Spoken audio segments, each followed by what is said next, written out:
Sahabat Muslim, tahukah Anda siapa makhluk Allah yang paling tidak sopan? Jika Anda menjawab iblis, jawaban Anda salah. Meski iblis membangkang, namun ia tetap takut kepada Allah. Makhluk yang tidak sopan itu adalah hawa nafsu. Ketika pertama kali diciptakan, hawa nafsu dan akal sama-sama ditanyai oleh Allah. Saat Allah bertanya kepada akal, "Wahai akal, siapakah aku?" Akal pun menjawab, "Engkau adalah Tuhan yang menciptakan aku." Namun ketika pertanyaan itu ditanyakan kepada hawa nafsu tidak mau menjawab. Dia hanya terdiam. Karena sifatnya itu, Allah memasukkan hawa nafsu ke dalam api neraka selama 100 tahun dan mengangkatnya lagi.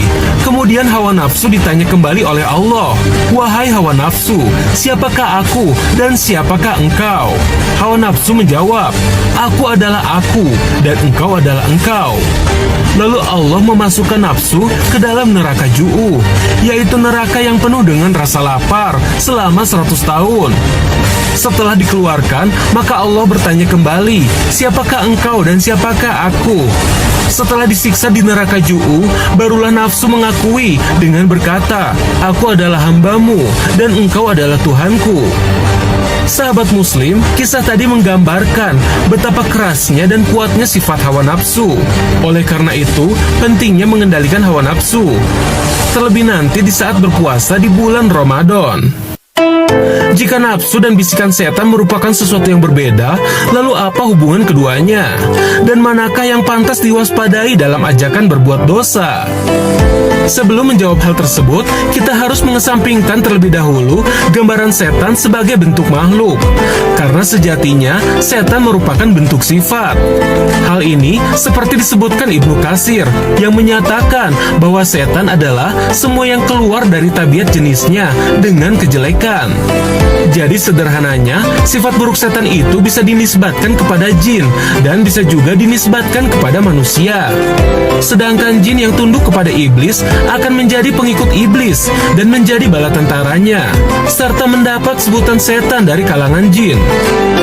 Sahabat Muslim, ketika pertama kali dibuang dari surga, iblis terkatung-katung sendirian di muka bumi. Oleh karenanya, ia mengawini dirinya sendiri dan beranak dengan cara bertelur.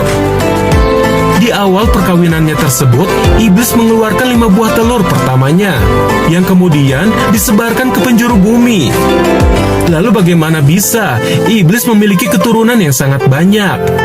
Iblis ternyata memiliki alat reproduksi yang unik, yakni di paha kanannya terdapat alat kelamin jantan, dan di paha kirinya terdapat kelamin betina. Lalu iblis pun mengawinkan paha kanannya dengan paha kirinya, selayaknya pasangan yang sedang berhubungan badan. Maka keluarlah darinya setiap hari 10 telur. Dan dari setiap telur akan keluar 70 keturunan iblis berkelamin jantan dan betina. Saking banyaknya, iblis memilih lautan sebagai istananya. Karena lautan adalah tempat terluas di muka bumi, termasuk bala tentaranya pun tinggal di sana. Sahabat Muslim, adapun peran setan pada hawa nafsu ialah dengan cara membisikkan dan menggoda agar hawa nafsu tersebut bangkit. Semisal, setan menghiasi seorang wanita agar nampak mempesona, lalu bangkitlah nafsu. Jika orang tersebut tak dapat mengendalikan nafsu, maka jatuhlah orang tersebut ke dalam dosa karena mengikuti hawa nafsu. Dan jika nafsu itu terbiasa melakukan maksiatnya berulang-ulang tanpa dibendung oleh manusia itu sendiri, maka setan tak perlu menggodanya lagi atau menghiasinya. Karena dengan sendirinya, nafsu sudah membawa orang tersebut pada kehancuran. Oleh karenanya, bulan puasa menjadi momen yang tepat untuk melatih dan mengikat hawa nafsu. Masya Allah. Dari mana awalnya setan? Syaitan ini adalah nama lain daripada iblis.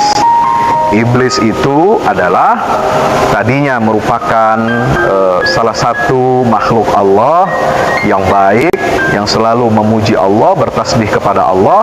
Dalam satu riwayat tadinya dia adalah penjaga surga, tapi kemudian dia sombong, kemudian dia takabur dan sangat dengki kepada Adam alaihi salam. Maka kemudian dia berubah, yang tadinya jadi dari malaikat berubah menjadi jin yang fasik. Yang itulah yang disebut dengan kana minal jinni fa fasaqa an amri rabbih. Ya, jin yang fasik ini yang pertama kali dihadapi oleh Nabi Adam alaihissalam itulah iblis. Nah, iblis punya sifat apa? Syaiton. Syaiton itu dari bahasa Arab syata yashitu, syaitonan. Artinya apa? Sifat iblis itu dinamakan setan karena dia keluar dari perintah Allah. Dia bermaksiat kepada Allah Subhanahu wa taala, tidak mau tunduk dan patuh kepada Allah. Maka itulah nama setan. Maka kita harus berhati-hati dengan setan ini. Maka dalam Al-Qur'an ada dua istilah. Ada amalis syaiton, kerja-kerja setan, dan ada rijzas syaiton, yaitu gangguan-gangguan dari setan. Nah, bagaimana kita mengetahui tata cara kerjanya setan? Tujuan setan itu apa sih? Menjerumuskan manusia, ya, mencelakakan anak Adam, keturunan Nabi Adam, karena dia dengki kepada Nabi Adam, lalu bersumpah di hadapan Allah, "Fa warabbika la'ughwiyannahum ajmain." Ya, dia bersumpah di hadapan Allah untuk apa? Mencelakakan, menjerumuskan anak-anak keturunan Adam dari jalan Allah sehingga mereka masuk bersama-sama setan itu ke dalam neraka nanti di yaumil qiyamah. Nauzubillah min zalik.